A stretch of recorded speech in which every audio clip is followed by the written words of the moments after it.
My name is Raphael Huber-Svensson. I'm the CEO of Livemotion and the project leader for the production of the Paracycling World World Champs in Zurich 2024. Livemotion is a broadcast company known for outdoor broadcasts, mainly of sport events. We provide TV graphics, we provide GPS tracking.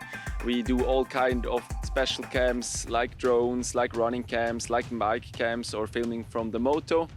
And here at the Paracycling World World Champs, we face different challenges. When we talk about the technology, how we transfer or send the images from the remote cameras, such as drones or bike cams, we use LiveU. So these are LiveU 4G bondings, which are then on a backpack.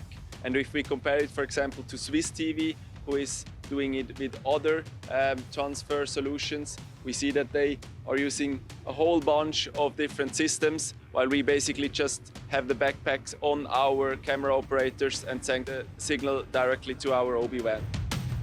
So we tried to find solutions there, and I think we found a good way to actually put everything together.